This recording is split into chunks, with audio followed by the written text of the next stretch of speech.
इस दुनिया का हर एक व्यक्ति चाहता है कि लोग उसकी इज्जत और उसका सम्मान करें और वो जहाँ भी जाए लोग उसको एक अलग सी वैल्यू दें। लेकिन अपनी वैल्यू को कैसे बनाते हैं और इसे कैसे बढ़ाते हैं, निश्चित तौर पर ज्यादातर लोग इसके बारे में बिल्कुल भी नहीं जानते होंगे। तो दोस्तों, अगर ऐसे में आप भी बाकी लोगों की तरह ही जीवन जी रहे हो तो यकीन मानिए आप अपने अंदर कभी भी कोई बदलाव नहीं कर सकते हो। ऐसे में आप सामने वाले से कितनी भी उम्मीद क्यों न करो, लेकिन सामने वाला आपकी वैल्यू कभी करेगा ही नहीं। लेकिन आज अगर आप हमारी इन बातों को सीखते हैं और अच्छे से समझते हुए इन्हें अपनी लाइफ में इम्प्लीमेंट करते हैं तो निश्चित तौर पर आपकी लाइफ पहले की अपेक्षा बहुत ही ज्यादा बदल जाएगी और इस लोगों की नजरों में आपकी वैल्यू खुद ब खुद बढ़ जाएगी। खुद मैंने भी इन्हीं बातों को अपनी लाइफ में इम्प्लीमेंट करके अपनी स्थिति और पोजीशन को चेंज किया है। तो चलिए बिना कोई देरी किए स्टेप बाय स्टेप इनके बारे में हम जानते हैं। नंबर 1, सबसे पहले आप अपनी वैल्यू खुद कीजिए। दोस्तों, ये बात आप अपने दिमाग में डाल लो कि दुनिया में जो इंसान अपनी वैल्यू खुद नहीं करता है तो ये दुनिया उस इंसान की कोई भी वैल्यू नहीं करती है। इसलिए आज के बाद आप अपनी वैल्यू करना शुरू कर दो। अपनी आदतें, अपना चलन चालन और अपने तौर तरीकों को सब सही राह पर मोड़ दो। अपने कामों और अपने फ्यूचर के प्रति लापरवाह रहना छोड़ दो। ये दुनिया वाले कुछ भी आपको निगेटिव बोले तो आप उनकी बातों से डिमोटिवेट बिल्कुल ना हो। आप बस अपने लाइफ के गोल पर निशाना साधते हुए अपना काम पूरे जोश और जुनून के साथ करते रहो। नंबर 2, समय के साथ अपडेट रहो। आप हमेशा याद रखिए कि अपनी वैल्यू बढ़ाने के लिए आपको रोज अपने आप को अपडेट रखना ही होगा और आपको पुराने तरीकों को छोड़कर आज के जमाने के हिसाब से चलना ही होगा। लेकिन माय डियर्स, अगर आप ऐसा ना करके आज भी वही सालों पहले वाले नॉलेज और उन्हीं समय के तौर तरीकों के हिसाब से चल रहे हैं तो यकीन मानिए ये दुनिया आपको पीछे छोड़कर बहुत आगे निकल जाएगी और आपकी ओर कोई मुड़कर भी नहीं देखेगा। इसलिए आप अपने आप को आज के समय के हिसाब से अपडेट कर लो और नए जमाने के साथ चलना शुरू कर दो। लेकिन इस बीच इस बात का ध्यान रहे कि हम आपको छपरी, अश्लील और नशेड़ी बनने के लिए बिल्कुल भी नहीं कह रहे हैं। नंबर 3, अपनी हेल्थ और ड्रेसिंग सेंस में सुधार कीजिए। मेरे दोस्त, आप अपने दोनों कान खोलकर सुन लो कि चुचकी पुचकी बॉडी और अस्त व्यस्त कपड़े पहनने वाले इंसान को आज के समय में कोई भी पसंद नहीं करता है, क्योंकि लोग सबसे पहले इन्हीं 2 चीजों को देखकर सामने वाले व्यक्ति की पर्सनैलिटी को जज करते हैं और उन्हें कितनी वैल्यू देना है ये तुरंत अपने मन में डिसाइड करते हैं। अब अगर आप हमारी इन बातों से एग्री करते हो और इन्हें हासिल करना चाहते हो तो इन्हें पाने के लिए आपको डेली एक्सरसाइज और हेल्दी चीजों को अपने लाइफ में ऐड करना ही होगा। इसके अलावा सभी जंक फूड को अवॉइड करना होगा। साथ ही नो फैप की आदत को अपने जीवन में उतारना ही होगा और इसके साथ ही अपने ड्रेसिंग सेंस और फैशन स्टाइल में सुधार करना होगा।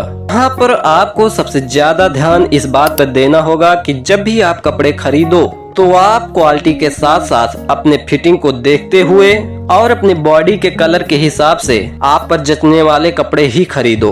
और एक इम्पोर्टेंट बात कि आप हमेशा ओकेजन के हिसाब से ही कपड़े और एक्सेसरीज को बियर करें। पर दोस्त, आपको एक बात हमेशा याद रहे कि मैं आपको औकात से ज्यादा महंगी चीजों को खाने पीने के लिए बिल्कुल भी नहीं कह रहा हूँ और साथ ही ना मैं आपको कोई महंगे से ब्रांड के कपड़ों पर औकात से ज्यादा पैसे खर्च करने के लिए कह रहा हूँ।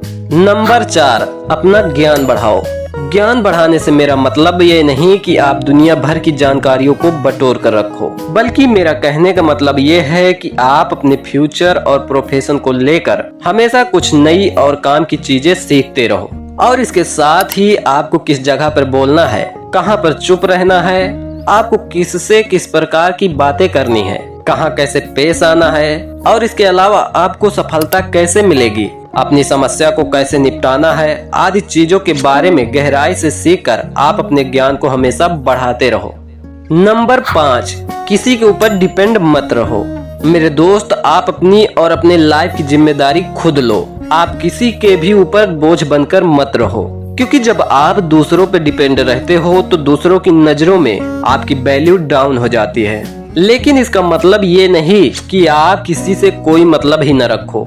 क्यों नहीं साहब, मतलब जरूर रखें। जैसे कि मान लो कि आप किसी सिचुएशन में फंस गए हो तो आप किसी से मदद के लिए रिक्वेस्ट कर सकते हो, लेकिन इस बीच इस बात का भी ध्यान जरूर रहे कि अगर वो आपकी मदद करने से मना कर दे तो आप उसके पीछे मत पड़ो, क्योंकि जब आप एकदम से हताश और लाचार होकर किसी से मदद मांगते हो और उस स्थिति में भी वो इंसान आपकी मदद नहीं करता है तो फिर वो बात आपकी सेल्फ रिस्पेक्ट पर आ जाती है, और हमें अपनी सेल्फ रिस्पेक्ट को ऐसे कभी भी गंवाना नहीं चाहिए। ऐसी स्थिति में उस समस्या से निपटने के लिए आप स्वयं संघर्ष करें। नंबर 6, आपकी लाइफ और कैरियर आपकी फर्स्ट प्रायोरिटी होना चाहिए। दोस्तों, हो सकता है कि आप मेरी बातों से सहमत ना हो, लेकिन आप में से अधिकतर लोगों की लाइफ का सबसे बड़ा लोचा यही है कि आप अपनी लाइफ और अपने कैरियर को फर्स्ट प्रायोरिटी न देकर किसी ऐसी बाबू सोना मोना और टोना को फर्स्ट प्रायोरिटी देते हैं जो आज नहीं तो कल आपका दिल तोड़कर चली ही जाती है। ऐसे में दोस्त वो गई सो ठीक है, लेकिन आपको चिंता इस बात की करनी चाहिए कि आपने उसके चक्कर में वह बेशकीमती और गोल्डन समय खोया है जिसमें आप अपनी लाइफ को एक नया मोड़ दे सकते थे, लेकिन आपकी लाइफ में फर्स्ट प्रायोरिटी बनकर आया वह अदर इंसान आपको बर्बाद कर और आपका समय गंवाकर चला जाता है। इसलिए ऐसे में आपको इससे सावधान होने की जरूरत है। दोस्तों, हो सकता है कि अब आप में से ज्यादातर लोग सोच रहे होंगे कि इन्फ्लुएंसर साहब आपको रिश्ते बनाने के लिए रोक रहे हैं। तो नहीं मेरे दोस्त, मैं आपको रिश्ते नाते बनाने के लिए रोक बिल्कुल भी नहीं रहा हूँ। अगर आपको रिश्तों की जरूरत है तो आप बनाओ, लेकिन केवल जेन्युइन, वो भी समझदारी के साथ ही आप रिश्ते बनाओ। लेकिन ध्यान रहे कि आपकी फर्स्ट प्रायोरिटी आपकी लाइफ और आपका कैरियर ही होना चाहिए। दोस्तों, हमारे हिसाब से यही 6 चेंजेस हैं जिन्हें आप अपने अंदर लाकर जल्दी ही अपनी लाइफ को बदल पाएंगे।